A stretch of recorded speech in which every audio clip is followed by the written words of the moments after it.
creature smiled at him through the darkness, not the snarl of an animal. A smile, deliberate, human in its intent, utterly inhuman in execution. 8 feet tall on 2 legs that bent backward at the knee, massive shoulders, silhouetted against moonlight filtering through the Ouachita forest canopy. A head that was wolf but wasn't wolf, too large, too broad, too intelligent, and it had just spoken Sergeant Marcus Webb's name. Cuss Webb.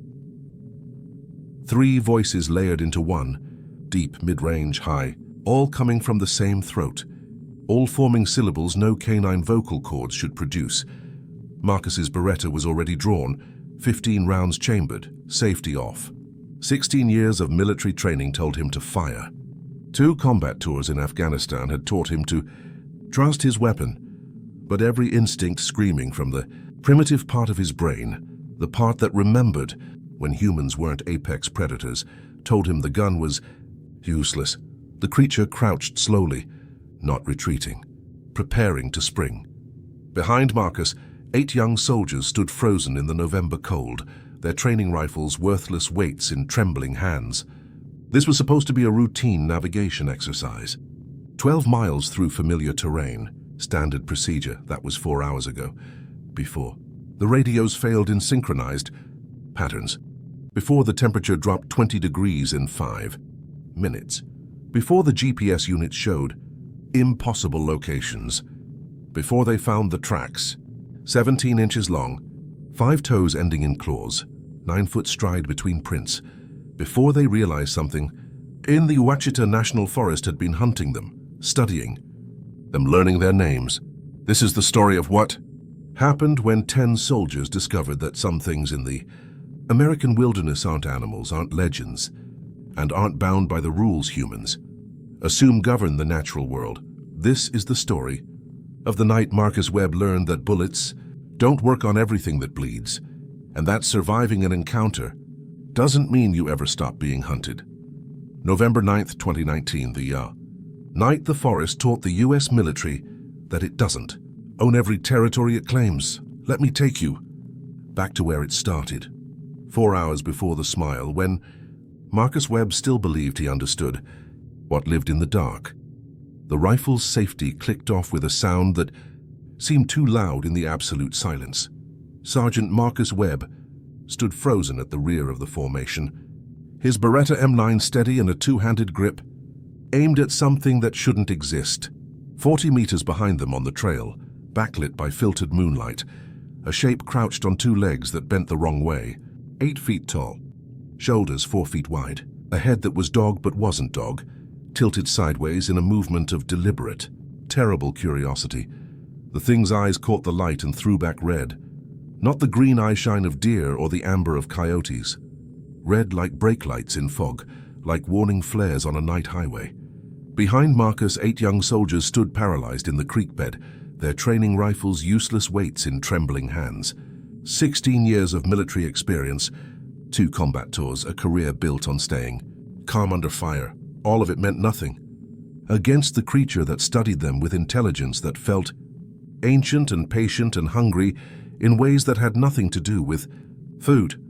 This was 73 minutes ago. Now Marcus sits in the passenger seat of a Humvee racing down Highway 259, his hands still shaking, unable to explain to the medic checking his vitals why there are claw marks on his forearm that he doesn't remember receiving. But to understand how a decorated combat veteran ended up fleeing his own training exercise, terrified of a forest he'd walked 100 times before, we need to go back to the beginning, to November 2019, to the night the Ouachita National Forest taught 10 soldiers that some things in the dark aren't animals, aren't human, and aren't bound by the rules of the world they thought they knew. Fort Sill, Oklahoma, November 8th, 2019, 1400 hours. Marcus Webb stood in the briefing room of Building 4700, the weather-beaten structure that smelled of gun oil and stale coffee, watching 8 reservists file in and take their seats. Young faces, most of them barely old enough to buy beer legally. Tyler Morrison, 19, fresh out of basic, eager in the way new soldiers always were. Jessica Chen, 22, pre-med student doing her weekend warrior time. 6 others whose names Marcus had memorized along with their service records, their strengths, their weaknesses, the way a good instructor always did. Corporal James Dietrich leaned against the wall by the door, arms crossed, watching the group with the casual alertness of someone who'd done this before. At 34, Dietrich had 8 years under his belt, most of it in training command. Good man in the field, steady. Marcus clicked the projector remote. A topographic map of the Ouachita National Forest appeared on the screen. Green and brown contour lines marking 140 miles of rugged terrain southeast of Oklahoma City. Nighttime land navigation exercise, Marcus said, his voice carrying the flat authority of someone who didn't need to shout to be heard. 12-mile route through mountainous terrain. You'll work in pairs using compass and map only. No GPS, no phones, no flashlights except in emergency. He highlighted the route with a laser pointer. Start point near the Talimena Scenic Drive parking area. Waypoints marked at miles 3, 6, and 9. Final rally point at the Cedar Lake picnic area.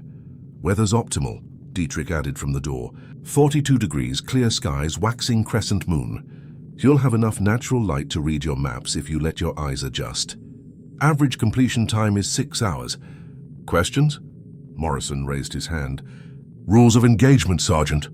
This is Oklahoma, not Afghanistan, Marcus said. Black bears are common but generally avoid humans. If you encounter one, make noise, back away slowly.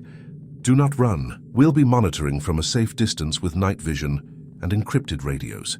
You get in trouble, you call simple. What Marcus didn't mention, because 14 years of running night exercises in these woods had taught him it wasn't necessary, was that the Ouachita was one of the safest training grounds in the region.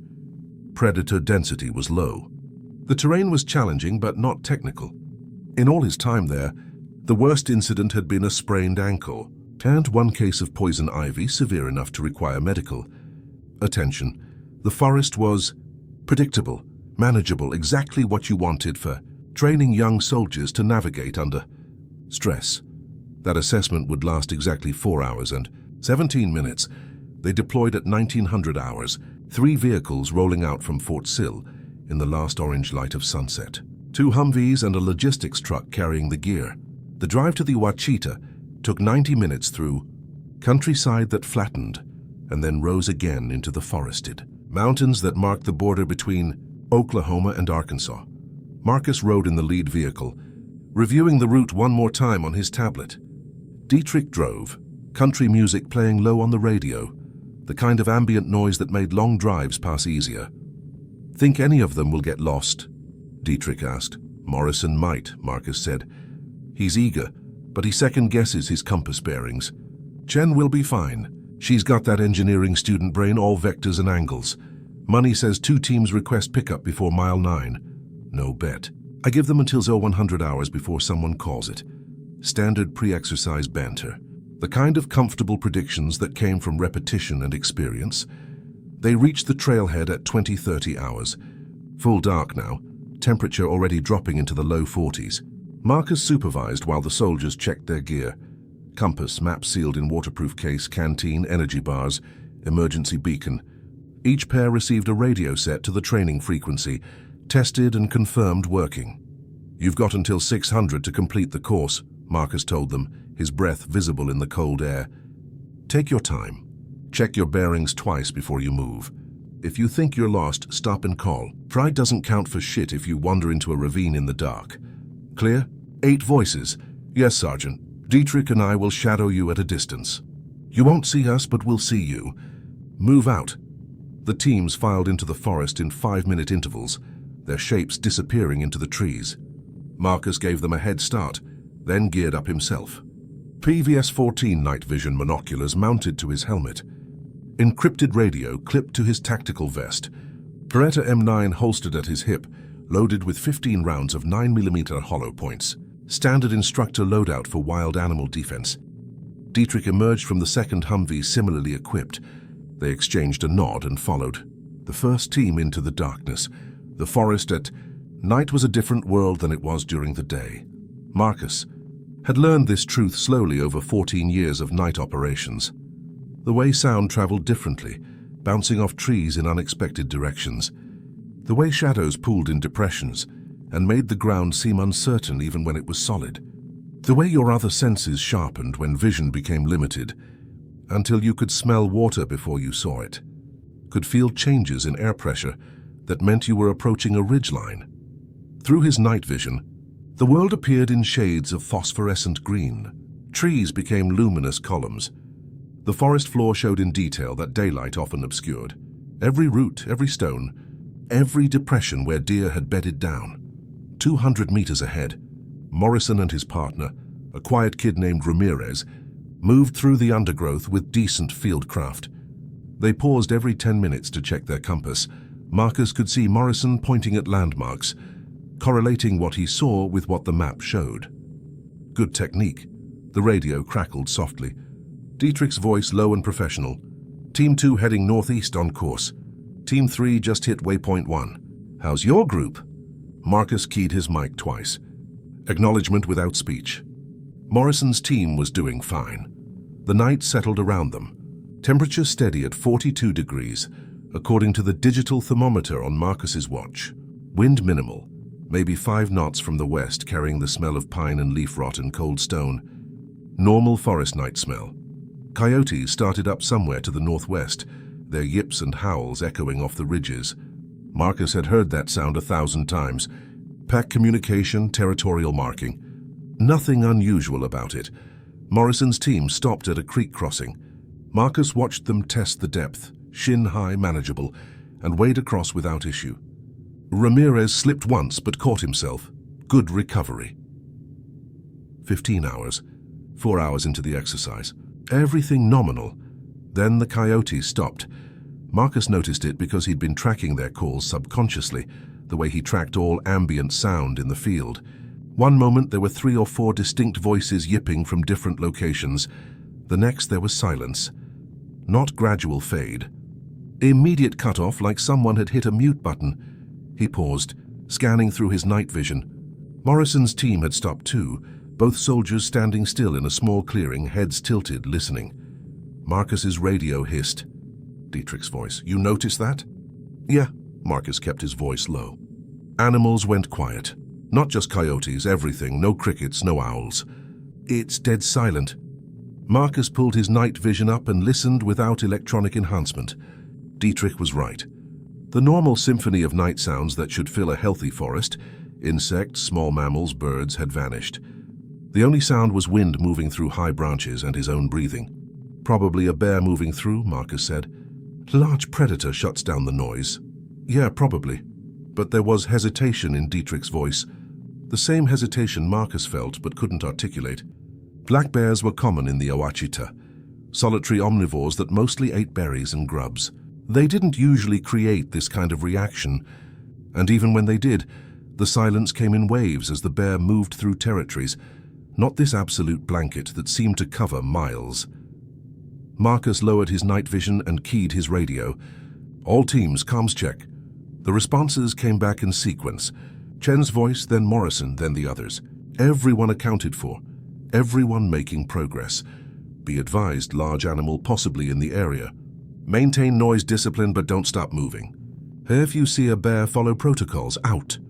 He clicked off and rejoined Dietrich's position. They stood together in the darkness. 2 experienced soldiers listening to a forest that had gone unnaturally quiet. And Marcus felt the first small whisper of unease that he would later recognize as his instincts, warning him that something fundamental had changed. Temperature dropped, Dietrich said. Marcus checked his watch. 32 degrees. The digital readout was clear. 10 degrees in 5 minutes. That wasn't weather. That was a front moving through, except there was no front forecasted, no wind shift to indicate atmospheric change. The air pressure changed too. Marcus felt it in his sinuses, a dull ache like the pressure drop before a storm. But the sky through the tree canopy was clear, stars visible in the gaps between branches.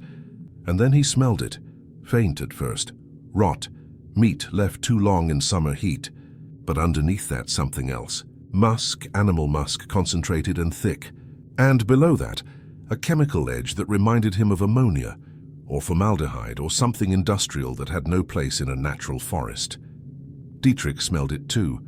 What the hell is that? I don't know. Marcus had smelled dead animals before. Deer carcasses, a black bear killed by a vehicle, raccoons torn apart by coyotes. This was different. This was wrong in a way he couldn't define, as if something dead was also somehow alive, and the two states were occurring simultaneously. The radio erupted with static, not normal interference. A rhythmic pattern, click, click, pause, click, click, pause, 7-second intervals precise as a metronome. Marcus grabbed his radio, changed frequencies. Same pattern. Changed again. Same pattern. Dietrich, you getting this? Yeah, every frequency. It's synchronized. Military-grade encrypted radios didn't malfunction like this. They were built to resist electromagnetic interference, to function in combat zones where jamming was constant. 8 radios failing in identical ways simultaneously violated probability. Marcus pulled his GPS unit from his vest pocket. The screen showed his position as 3.4 miles northeast of his actual location, a position he confirmed by identifying visible terrain features through his night vision. The GPS was military-grade, connected to encrypted military satellites. It didn't just get coordinates wrong. Check your GPS, Marcus said. Dietrich pulled his unit. Mine's showing me 2 miles south of here. That's impossible. I can see Rocky Ridge right there. He pointed. Through night vision, the distinctive double-humped ridgeline was clearly visible 400 meters west. The static pattern on the radios changed. Still 7-second intervals, but now 3 clicks instead of 2. Click, click, click, pause. Click, click, click, pause. Marcus's radio crackled, and Morrison's voice came through, high and tight with stress. Sergeant Webb, we've got something's wrong here. Request immediate support. Marcus was already moving, Dietrich beside him. Both men breaking into a run toward Morrison's last known position, 400 meters northeast. The temperature continued to drop. 27 degrees on Marcus's watch. 15 degrees lost in less than 5 minutes. Impossible. His breath came in thick clouds. Frost began forming on exposed metal, his rifle barrel, the carabiners on his vest. And through it all, that smell intensified. Rot and musk and chemical sharpness, thick enough now that Marcus could taste it at the back of his throat, could feel it coating his lungs with each breath. They burst into a clearing and found Morrison's team. 3 soldiers, Morrison, Ramirez, and Chen, who joined them at the waypoint, standing in a tight cluster, their training rifles raised in defensive positions, aimed at the northern tree line. Morrison was crying silently, tears running down his face, his hands trembling so badly his rifle barrel shook. Chen had gone pale, visible even through night vision. Ramirez stood frozen, mouth open, eyes wide. Marcus approached slowly, weapon drawn, scanning the tree line they were focused on. Morrison, report. The young soldier didn't respond. His eyes stayed locked on the darkness between the trees. Morrison! Command voice, sharp! The kid flinched, finally looked at Marcus. Sergeant, we heard, but his voice broke. Started again. We heard something. In the trees. It wasn't an animal. It wasn't... Show me. Morrison pointed with a shaking hand. It was there. Standing there, watching us. Marcus moved to where Morrison indicated and immediately saw what had terrified them. Tracks. Deep impressions in the forest floor, pressed into soil compacted by years of leaf fall and root growth. Each print measured approximately 17 inches long by 8 inches wide. Marcus had spent enough time in these woods to know black bear tracks, front and rear paw configurations. These weren't bear tracks. 5 distinct toe impressions, but arranged in a pattern closer to human feet than animal paws, except the toes ended in claw marks, deep gouges that had torn through the topsoil like a plow, each one 3 inches long, curving slightly at the tip. The tracks formed a walking pattern, bipedal, but the stride length was 9 feet between prints. 9 feet. Marcus was 6'1" and his walking stride was maybe 2.5 feet, his running stride 4 feet maximum. Whatever made these tracks was either running at full sprint or walking with a stride length that defied human proportions. And the depth. 5 inches into compacted forest floor. Marcus stepped next to one print and pressed his boot down hard. His tread made an impression maybe half an inch deep. Whatever had stood here weighed considerably more than his 190 pounds and had focused that weight onto relatively small points, the balls of its feet. If these were feet, Dietrich arrived, breathing hard, and stopped when he saw the tracks. "Jesus Christ," he whispered. Marcus pulled his camera, part of his standard gear for documenting training incidents. He photographed the prints from multiple angles, placing his knife beside them for scale. 17 inches, 8 inches wide, 5-inch depth, 9-foot stride. "Sergeant Webb," Chen said, her voice surprisingly steady despite her pallor. "There's more." She led them to the edge of the clearing. More tracks, these ones showing clearly where something had stood facing the clearing for an extended period. The impressions were deeper here, weight settled, patient. And around them, the undergrowth had been disturbed in a pattern Marcus recognized from his time in Afghanistan, a defensive position. Whatever had stood here had positioned itself with clear sight lines to the clearing while maintaining cover in the trees. That was tactics. That was intelligence. But worse than the tracks was what Morris pointed out next, scratches on a tree trunk at the edge of the position. 4. Parallel gouges running vertically down the bark, starting 8 feet up and dragging down to 5 feet. The bark hadn't just been scratched, it had been torn away, exposing white wood underneath. Each gouge was approximately an inch wide and had removed bark to a depth of half an inch. Marcus had seen bear claw marks before. Bears scratch trees to mark territory, to sharpen claws, to stretch. This was different. The spacing was wrong, too wide for bear paws, too narrow for human hands. And the depth suggested something more than casual marking. This was deliberate. This was effort. He touched the gouges, fresh, sap still bleeding from the exposed wood. "How long were you in this clearing before you saw it?" Marcus asked Morrison. "Maybe 5 minutes. We stopped to check our bearing. Then Chen's team came up from the south. We were comparing maps when—" Morrison swallowed hard. "When we heard it. Describe what you heard." "A sound. Started like a wolf howl, but deeper, way deeper. Then it dropped lower, like it was going down a scale, and wolves can't do that, their vocal cords don't work that way. And then it went high, screaming.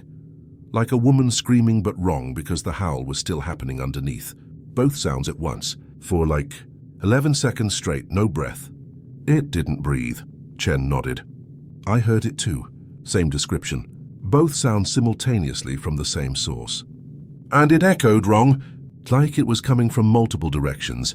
But that's not how sound works in a forest like this. There's not enough open space for that kind of echo." Dietrich's radio crackled. "Webb, I heard it too, but from my position it sounded like it came from the east, not the north. That was impossible. Dietrich was 300 meters south. If a sound originated to the north of the clearing, he should have heard it from the north, just more distant. Our acoustics didn't work differently based on listener position, unless there were multiple sound sources, or unless something was projecting sound in a way that defied normal physics." Marcus made a decision. Training exercise was over. "All teams, this is Webb, emergency protocol. Immediate exfiltration to Rally Point Primary.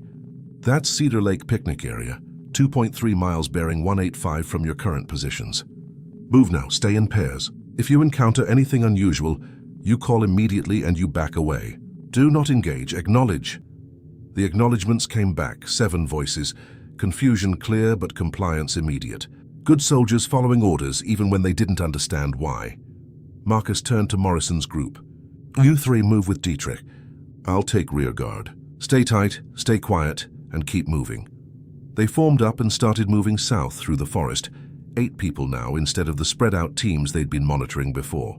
Marcus took the rear position, walking backward every 4th step, scanning behind them with night vision. The forest remained absolutely silent. No insects. No birds, no animals, just their footsteps on leaf litter and the sound of their breathing. And then, carried on the cold air that shouldn't be this cold, Marcus heard something that made 14 years of military training suddenly feel inadequate. Behind them, perhaps 200 meters back, branches broke. Not the small snaps of deer moving through undergrowth. Heavy breaks, limbs as thick as Marcus's forearm cracking like gunshots. Something large moving through the forest, moving toward them. Marcus keyed his radio. "Dietrich, pick up the pace. Something's following." They moved faster, not quite running, still maintaining tactical formation and noise discipline through training that had become reflex. But everyone heard it now. the sound of something big pushing through the forest behind them. Sometimes close, sometimes distant, as if whatever it was could cover ground faster than they could, then would stop and wait, patient, letting them gain distance before following again, herding them. The word came to Marcus unbidden and unwelcome. This wasn't predator behavior. Predators stalked, ambushed, rushed. They didn't follow at a measured pace. Didn't let prey maintain distance while keeping pressure constant. Unless the predator was intelligent enough to herd prey toward a specific location. To trap. Webb, Dietrich's voice came through the radio. We've got a problem. The creek. Marcus knew immediately what he meant. The natural route to the rally point crossed a creek at the bottom of a small ravine. One of only 3 crossings in a 2-mile stretch. Standard navigation would funnel them to that crossing. A perfect choke point. Alternate route, Marcus said. Take the ridgeline west, then south. It's longer, but it keeps us on high ground.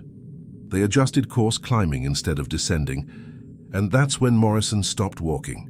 Just stopped in the middle of the group, frozen in place like his muscles had locked. Chen grabbed his arm. Morrison, we need to move. He didn't respond.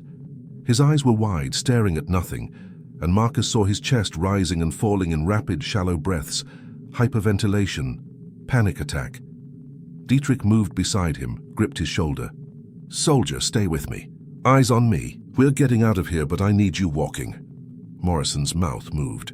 No sound at first, then a whisper. It's watching us. Right now. It's watching. Where? Marcus scanned the trees with his night vision, weapon up.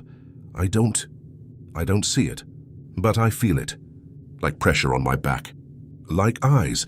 Morrison's breathing got faster. Oh God, it knows my name. It knows my... Morrison! Dietrich's command voice cut through. You're having a panic response. You're training. Use your training.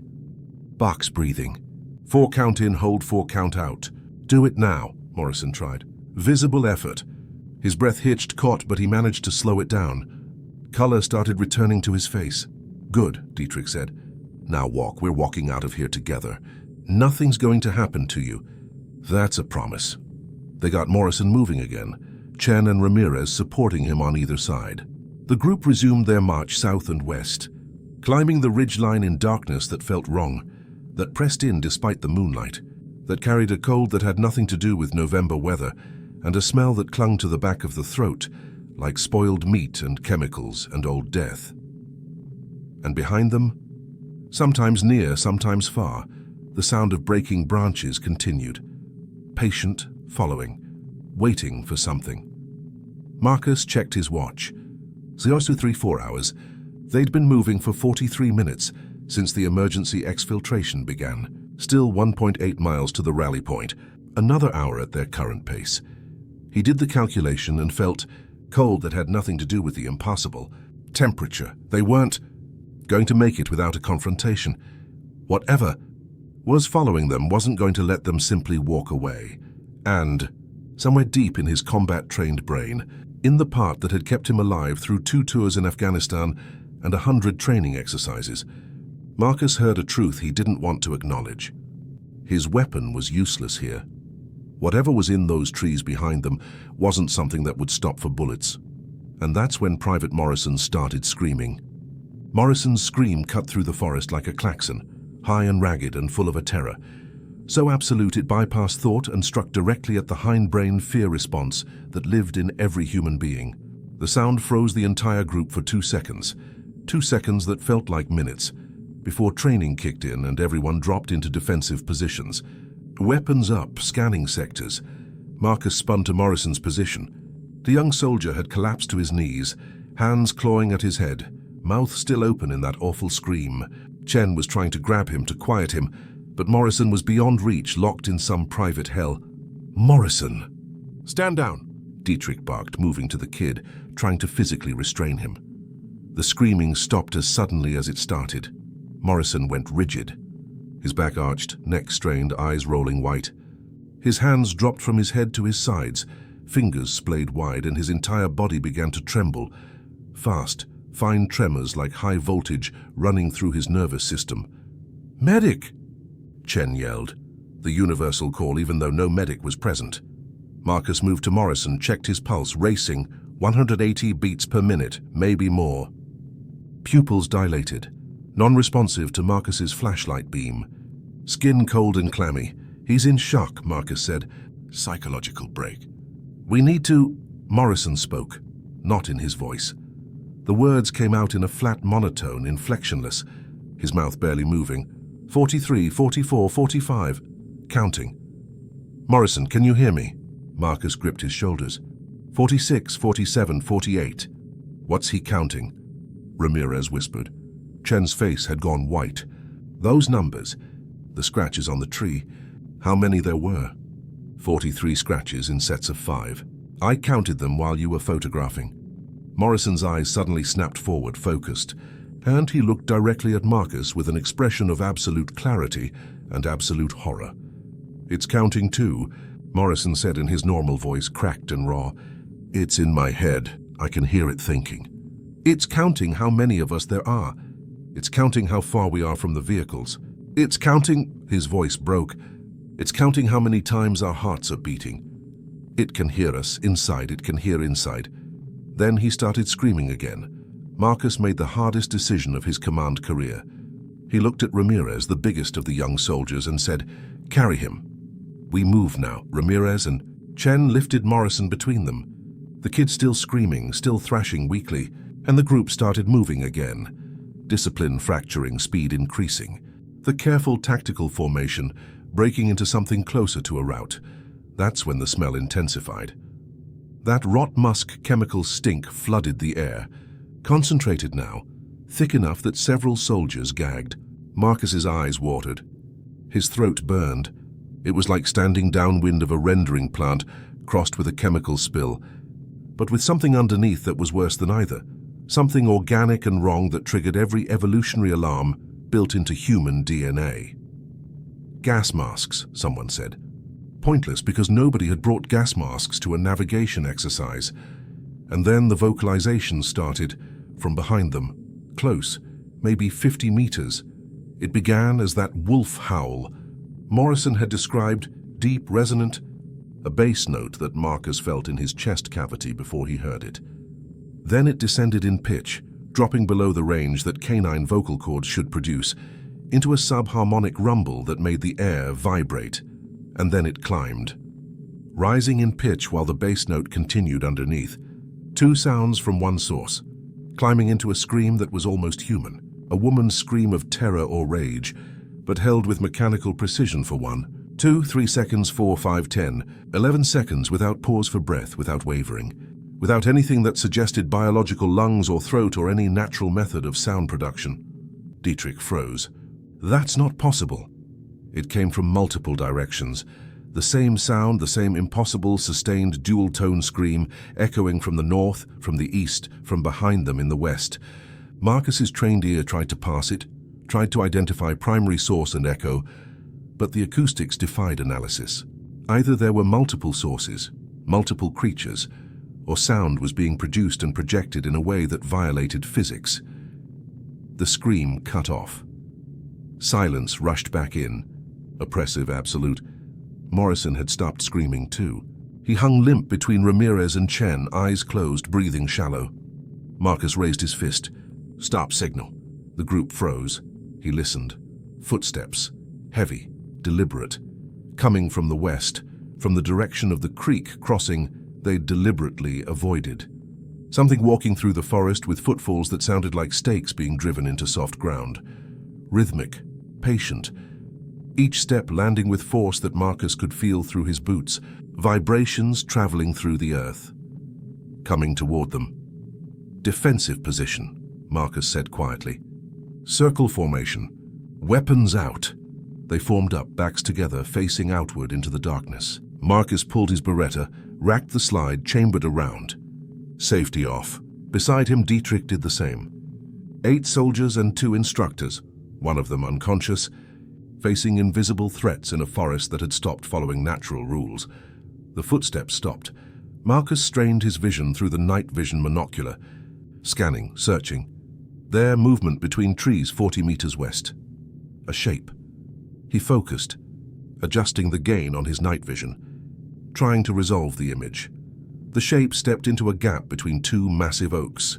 Marcus's brain tried to process what he was seeing and failed, stuttered, rebooted. 8 feet tall.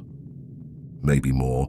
The proportions were wrong for human, wrong for any animal Marcus knew. The body was massive, shoulders 4 feet across, thick with muscle visible even at distance. The stance was humanoid, bipedal, weight distributed on 2 legs that bent backward at the knee joint, digitigrade, like a dog's hind legs but scaled up and supporting a body mass that looked impossible. The arms were too long. They hung down past where knees should be, ending in hands, if they were hands, that had too many joints, fingers that tapered to points Marcus could see even at this distance. But the head. Jesus Christ, the head. Canine, definitely canine, an elongated snout, pointed ears that swiveled independent of each other, tracking sounds. But the skull structure was too large, too broad across the cranium. And the eyes. Through Marcus's night vision, the creature's eyes reflected the ambient light. Not green like deer, not amber like coyotes, red, bright red like LED lights, like something electronic rather than biological, a glow that came from within rather than reflection. The creature stood perfectly still, watching them. Its breathing was visible, slow, deep inhalations that expanded its massive chest, exhalations that produced clouds of vapor despite the temperature. It tilted its head, 45 degrees to the left. A gesture of curiosity, of study, human in its deliberateness, utterly inhuman in its precision. Then it opened its mouth, rows of teeth. Carnivore teeth, designed for shearing meat from bone. But Marcus could see past them to something worse, a tongue that moved wrong, that split into what looked like 2 or 3 separate appendages, that writhed inside that mouth like something independent of the creature's voluntary control. The mouth moved, shaped sounds. Ka-Vin, Marcus's name. Broken into syllables, stretched out, distorted like audio played through damaged speakers, but recognizable. His name. It knows your name, Chen whispered, her voice high and tight. The creature's head tilted the other direction. 45 degrees right, Marcus Webb. Full name now, pronounced with effort, with wrongness, with 3 voices speaking simultaneously in overlapping tones, one deep, one mid-range, one high and almost childlike. How does it? Ramirez started. Radio, Marcus said, understanding flooding through him, cold and certain. It heard us on the radio. It's been listening to us all night. The creature took a step forward. One leg lifted, bent at that backward knee, and came down with a thud that vibrated through the forest floor. 9-foot stride, the same stride as the tracks. Marcus raised his weapon. Stop, stay where you are. The creature paused, its head tilted again, studying the weapon, studying Marcus. Those red eyes fixed on him with an intelligence that felt ancient and patient and amused. It smiled. Marcus saw it clearly through the night vision. The corners of that impossibly large mouth pulled back, exposing more teeth, a gesture that was unmistakably a smile, a human expression on an inhuman face. Then it crouched, slowly, deliberately lowering its massive body into a position that Marcus recognized from 100 nature documentaries, a predator preparing to spring. But it extended its arms out to the sides as it crouched, holding them wide, fingers splayed, like it was measuring distance or testing balance, like it was performing a calculation. Webb, Dietrich said quietly. What do we do? Marcus's training said fire warning shots, establish dominance, make noise to scare it off. Marcus's instinct, the instinct that had kept him alive in Helmand Province and a dozen training accidents and 1 bar fight that had gotten ugly, said, if you shoot, you die. He didn't know how he knew that, but he knew. On my mark, we back away slowly. Maintain eye contact, no sudden movements. The creature charged, not at them, past them. A blur of motion so fast, Marcus's night vision couldn't track it. 3 bounds that covered the 40 meters in under 2 seconds, passing within 10 feet of their defensive circle. Close enough that Marcus felt the displacement of air, smelled that rot musk chemical reek at full concentration. Close enough to see that its fur wasn't fur exactly, but something between fur and hair, dark and matted, reflecting moonlight with an oily iridescence. It disappeared into the trees east of their position, Complete silence. Morrison groaned, stirred in Ramirez and Chen's grip. Did it? Chen couldn't finish the sentence. It left, Dietrich said. It circled us. It wanted us to see it, then it moved to cut off our route. Marcus's tactical brain, the part trained in insurgent behavior and ambush patterns, understood immediately. The creature had revealed itself from the west, charged past them to the east, and was now between them and the rally point.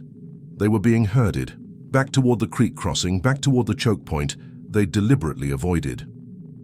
"New plan," Marcus said, his voice steady despite the adrenaline dump that made his hands want to shake. "We go north, parallel to the ridgeline. There's a service road 2 miles that direction. We reach it. We follow it out to Highway 259. That's 3 miles through unknown terrain in the dark," Dietrich said. "Better than walking into an ambush." Marcus checked his compass, confirmed bearing. "Move. Now." They started north, Morrison now conscious enough to stumble along with support, the group moving as fast as they could while maintaining some semblance of tactical order. Marcus took rear guard again, walking backward every few steps, scanning behind them. Movement in the trees. Multiple points. Shadows flowing between trunks. More than one. Marcus's blood went cold. "Dietrich, multiple contacts. At least 3, maybe 4. Through his night vision he caught glimpses. Shapes moving parallel to their route, pacing them. Never fully visible. Just fragments. A massive shoulder here, a head rising above brush there, a hand gripping a tree trunk. Coordinated. Flanking positions. Pack behavior. They're hunting us, Marcus said into his radio. Classic pack tactics. They're boxing us in." Morrison laughed. A high, broken sound. "They've been hunting us since we entered the forest. This whole time. The radio static. The GPS failure. The temperature drop. They were herding us. Playing with us. We're not soldiers to them. We're prey." "Shut up, Morrison," Ramirez hissed. But Marcus knew the kid was right. Every instinct that came from 2 combat tours and 16 years of military experience screamed the same truth. They were being hunted by something that understood tactics, that could coordinate, that had intelligence equal to or greater than human, and enjoyed it. The service road appeared ahead, a break in the trees visible through night vision. 200 meters, 150. The vocalizations started again from all sides now. That same impossible dual-tone howl scream, but coming from 4 distinct sources surrounding them. North, south, east, west, the sounds overlapped, created harmonics, frequencies that made Marcus's vision blur and his inner ear scream warnings about balance and orientation. Psychological warfare. Disorientation tactics were "Don't stop," Marcus yelled. "Road ahead, move." They broke into a full run, discipline abandoned. Morrison dragged along by Ramirez and Chen. Everyone sprinting for that break in the trees that meant open ground, that meant visibility, that meant a chance. 50 meters. Something massive crashed through the brush on their left flank. Chen screamed. A shape emerged from the darkness, 8 feet tall, moving on 2 legs, arm extending. Dietrich fired. 3 shots, the Beretta's reports sharp and overloud in the forest silence. The muzzle flash lit everything in strobing clarity for fractions of seconds. Marcus saw the creature clearly in those flashes. Canine head, massive body covered in dark fur hair that glistened wetly. The bullet struck center mass. The creature flinched, stumbled 1 step. Black fluid leaked from the impact points. Not blood, something thicker, viscous that reflected light with an oil-slick rainbow sheen. The wounds closed. Marcus watched it happen. The flesh knitted together in seconds. The black fluid stopped flowing. The holes sealed as if they'd never existed. "Jesus Christ," Dietrich breathed. It healed. It fucking healed. The creature made a sound. That layered voice, 3 tones simultaneously. Gun. It was learning to speak, copying them. It smiled again. That same terrible smile. Then it moved, fast, impossibly fast.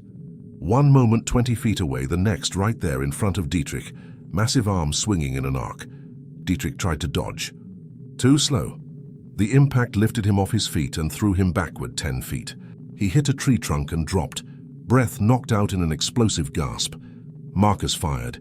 5 shots, all center mass, perfect grouping. The creature turned toward him, head swiveling with that owl-like rotation that defied mammalian anatomy. The bullets hit.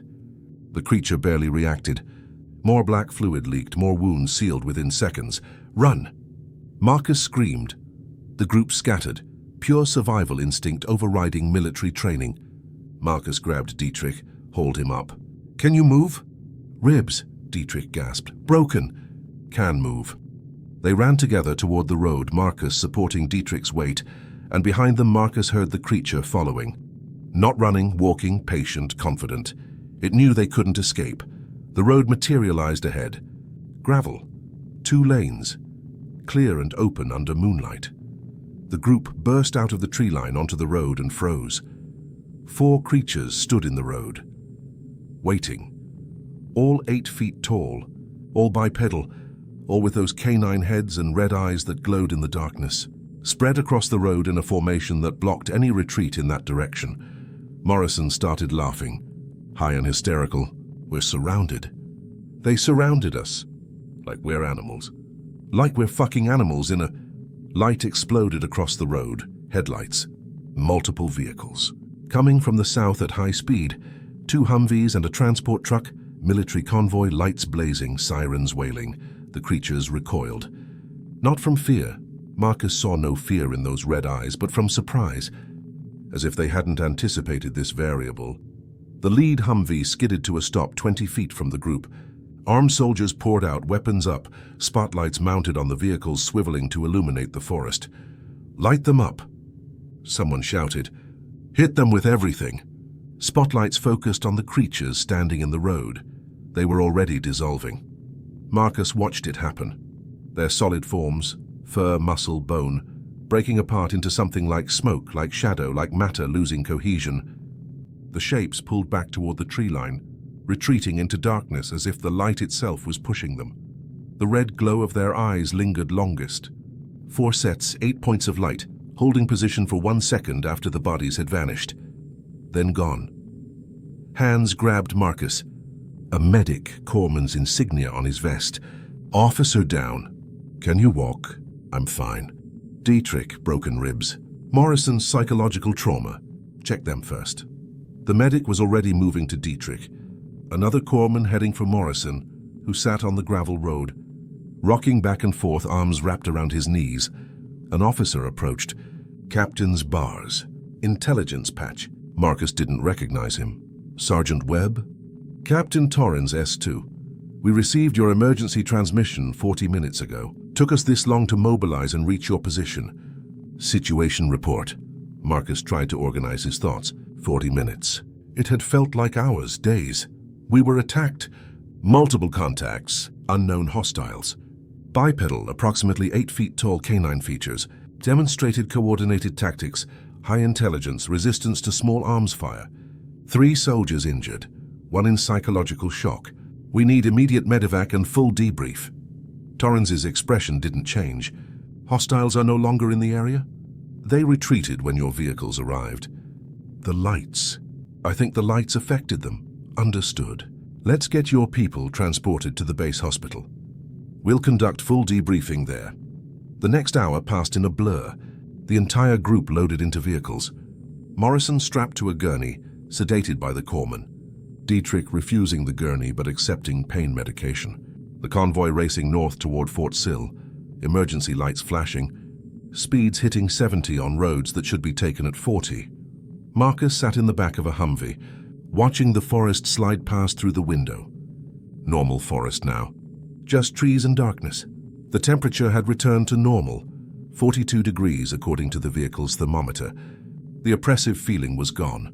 But Marcus kept his hand on his holstered Beretta, kept scanning the tree line for red eyes, and tried not to think about the fact that his bullets had done nothing, that his training had been worthless, that for the first time in 16 years of military service, he'd been completely, utterly outmatched.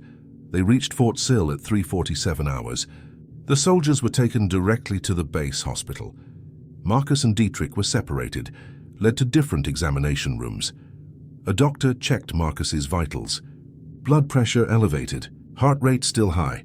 but physically uninjured except for scratches on his forearms that he didn't remember receiving. 3 parallel marks on each arm, spaced too wide to be his own fingernails, spaced exactly like the claw marks on that tree in the clearing. The doctor cleaned and bandaged them without comment. Captain Torrens entered the room with another man. Civilian clothes, no identification visible. Sergeant Webb. This is Dr. Hollis from the Defense Intelligence Agency. He'll be conducting your debriefing. Marcus looked at Hollis. Late 40s, grey hair, the kind of face that gave nothing away. DIA meant classified. Meant whatever happened in that forest was being treated as a national security issue. Doctor, Marcus acknowledged. Sergeant, I need you to describe everything that happened tonight. Start from the beginning. Take your time. Be as detailed as possible. Marcus talked for 90 minutes.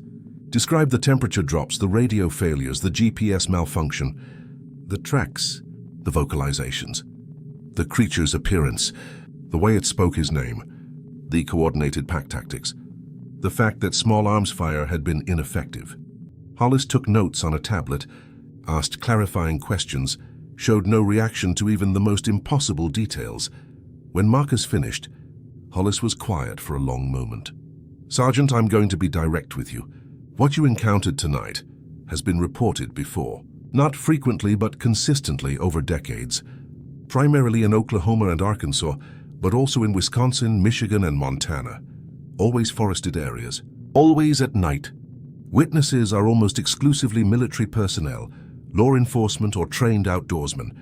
People with credibility and observational skills. What are they? Marcus asked. We don't know.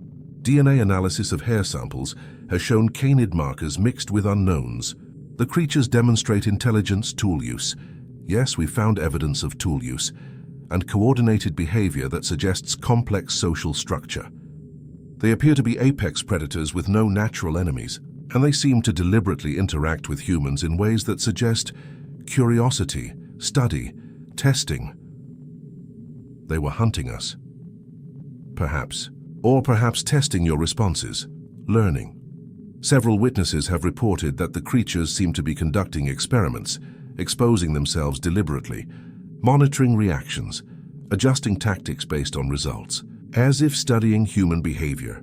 Marcus felt cold. Are you saying we were being used in some kind of experiment? By animals? By something. Hollis closed his tablet. The official report will classify tonight's incident as an encounter with anomalous wildlife, likely a hybrid species not yet catalogued. You and your men will receive standard trauma counseling. Medical discharges will be available for anyone. Who wants them? No questions asked, full benefits. And if we talk about what really happened, you won't. Not because I'm threatening you, but because you're intelligent enough to understand that no one would believe you. And you care about your soldiers enough not to damage their credibility or their futures by association with a story that sounds like folklore. Hollis stood. You did everything right tonight, Sergeant. You kept your people alive against an opponent that you had no training or preparation to face. That takes skill and courage, but you'll find that skill and courage have limits when dealing with things that exist outside the parameters we've built our world around. He moved to the door, paused. One more thing. The creatures could have killed all of you easily. They chose not to. Keep that in mind when you're trying to process this. They let you live. The question is why. Hollis left. Marcus sat alone in the examination room, staring at the bandages on his arms, trying to understand. Fort Sill Base Hospital, November 9th, 2019, 800 hours. Marcus was released from medical observation 8 hours after the incident. Physically cleared, mentally noted as acute stress reaction, recommend counseling. He'd slept for maybe 90 minutes, shallow sleep full of red eyes and impossible movements. He found Dietrich in the ward, sitting up in bed with his torso wrapped in compression bandages. 3 broken ribs, no internal bleeding. Lucky. They told you, Marcus asked, about the official story. Yeah, wildlife encounter. Possibly feral dog pack. Equipment malfunction due to atmospheric conditions. Sounds reasonable when you say it out loud in daylight. Dietrich's voice was flat. Sounds like complete bullshit when you were there. Morrison, transferred to psychiatric evaluation at Reynolds Army Community Hospital. Full breakdown. They're saying PTSD, but Dietrich shook his head. What he was saying about hearing it in his head, about it counting, that wasn't trauma delusion. That was real. Marcus had thought about that, about the way Morrison had counted in that flat voice. 43, the same number as the scratch marks on the tree, the same number of documented incidents in Ouachita over 46 years, if you believed the report Hollis had shown him. Classified, redacted, but with enough visible to suggest this wasn't new. The others. Chen's fine. Shaken, but processing it normally. Ramirez and the rest are telling the official story because it's easier than accepting what really happened. Human brain's good at that, rewriting memory to match acceptable reality. And you? Dietrich met his eyes. I saw it heal, Marcus. I put 3 round center mass into something that walked on 2 legs and spoke your name, and I watched the wounds close like they were never there. I saw it smile. Animals don't smile. They don't coordinate ambush tactics. They don't learn language by listening to radio transmissions. He paused. I'm putting in for reassignment. Urban Training Command. Somewhere with streetlights and concrete and no fucking trees. Marcus nodded. He understood. 3 days later, a team returned to the forest. Marcus wasn't part of it. He'd been placed on administrative leave pending full psychological evaluation, but he received the report through Torrens. The tracks were still there. Photographed, measured, cast in dental stone. The casts showed the same proportions Marcus had documented.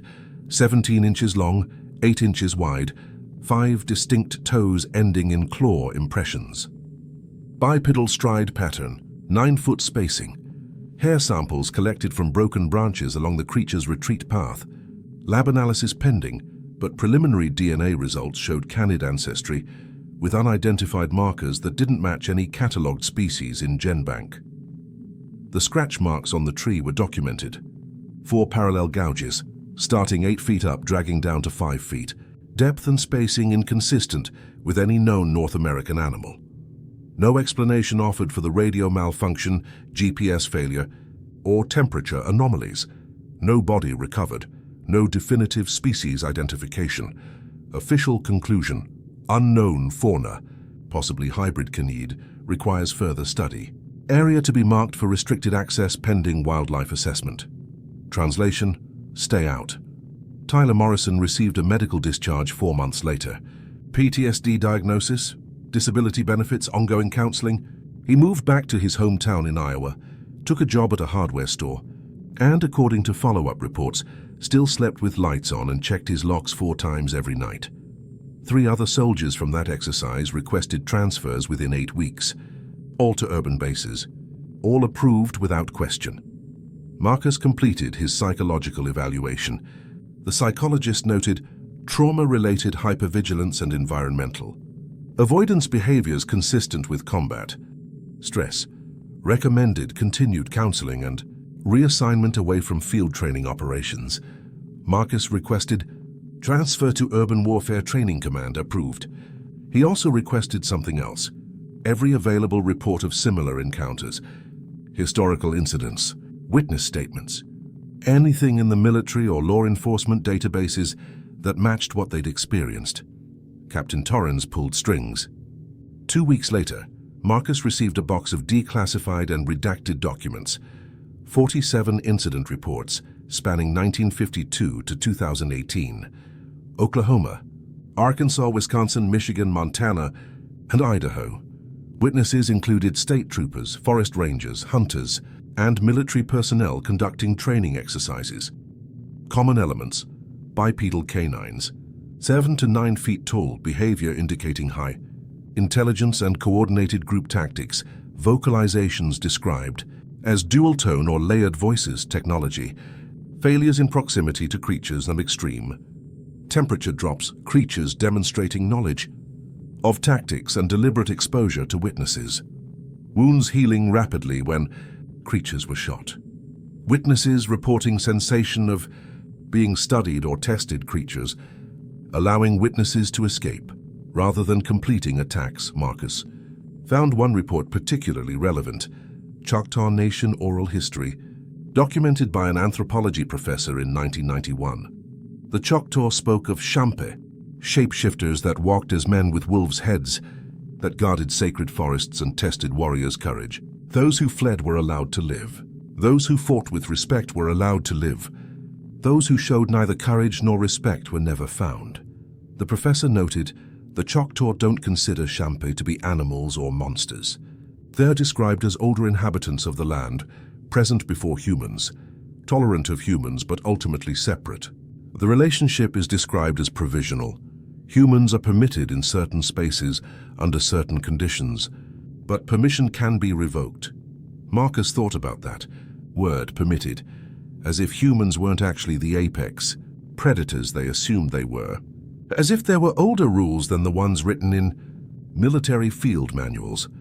6 months after the incident, Marcus sold his house in the country, 3 acres backing onto woodland that he'd bought because it was peaceful and private.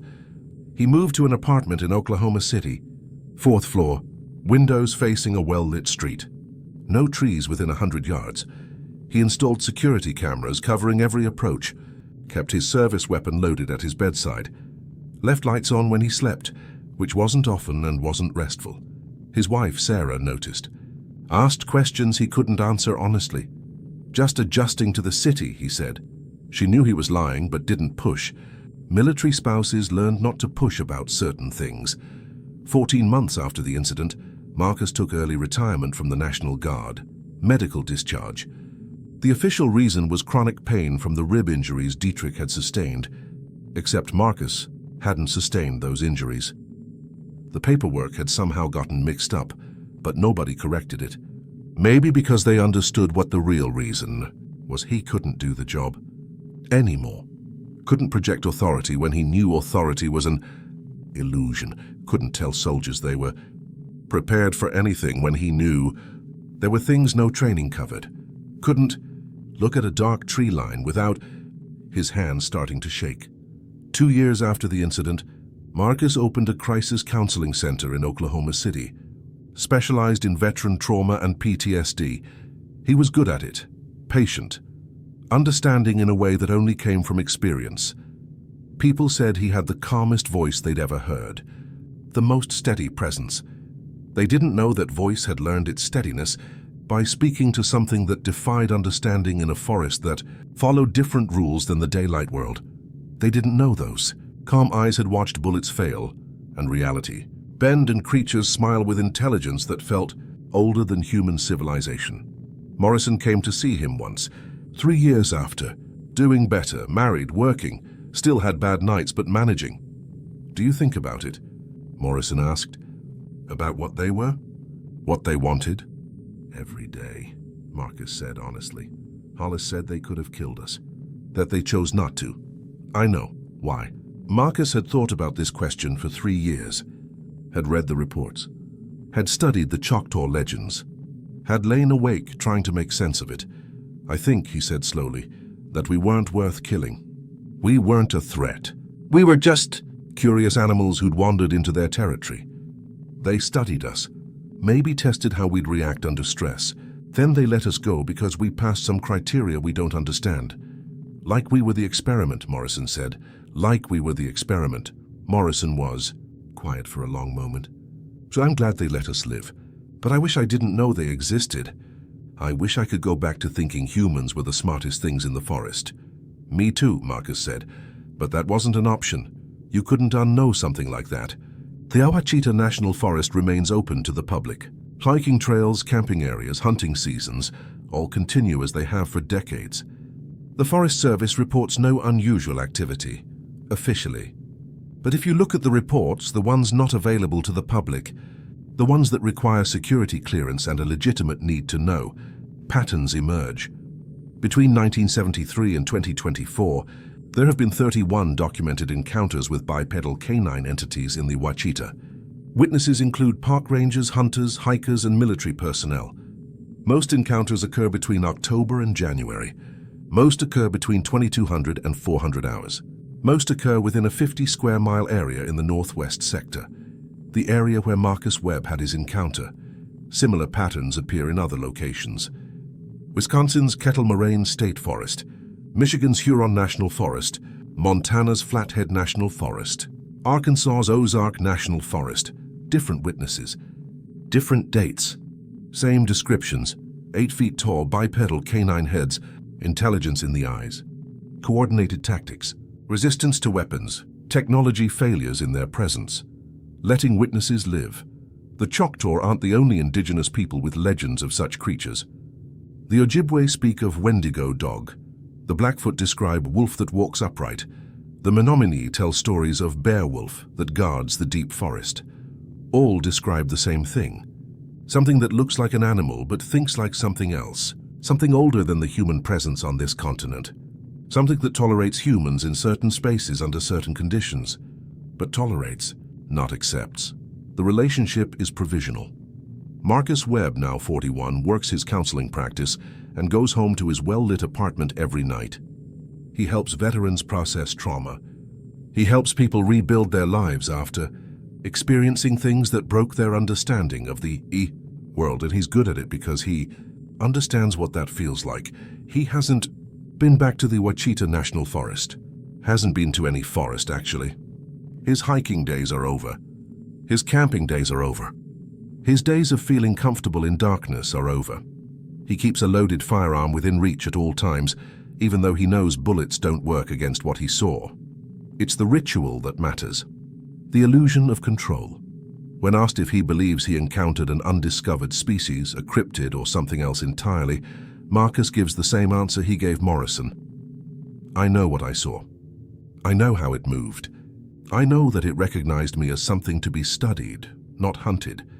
And that's the only reason 10 people walked out of those woods alive that night. The interviewer usually asks, do you think they're still out there? Marcus always answers, I know they are. The Ouachita National Forest continues to host military training exercises. Hundreds of soldiers pass through annually, learning navigation, survival skills, and tactical operations. But since November 2019, no nighttime navigation exercises have been conducted in the northwest sector of Delta Zone. The area remains accessible to the public during daylight hours. At night, it's closed. The official reason is logistical reorganization and wildlife habitat preservation. The unofficial reason sits in a classified folder that requires special clearance to access, and sometimes on clear nights with good atmospheric conditions. Park rangers working the overnight shifts report seeing lights in that sector. Red lights, moving through the trees at heights that don't correspond to any animal that should be there.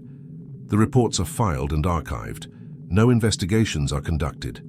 Some territories, the rangers understand, belong to inhabitants that predate human maps and military designations, and the assumption that humans have a right to every space on Earth. Some territories have older claims, and the smartest thing humans can do is recognize those claims and stay out after dark. Have you ever been in a forest at night and felt watched? Have you ever experienced technology failures in remote areas for no apparent reason? Have you ever heard vocalizations that didn't match any animal you could identify? Tell us in the comments, and if you're planning a night hike in Oklahoma, Arkansas, Wisconsin, Michigan, or Montana, if you're heading into dense forest, where cell service fails and shadows grow deep, maybe reconsider your timeline. Maybe finish your hike before sunset. Maybe keep your lights on, not because you're afraid, because respect for what lives in the dark is what separates those who return from those who don't. Some things in the forest aren't animals. Some things have been there longer than we have, and some things are still deciding whether we're worth keeping around. Marcus Webb learned that lesson in November 2019. He's one of the lucky ones. He got to learn it and live.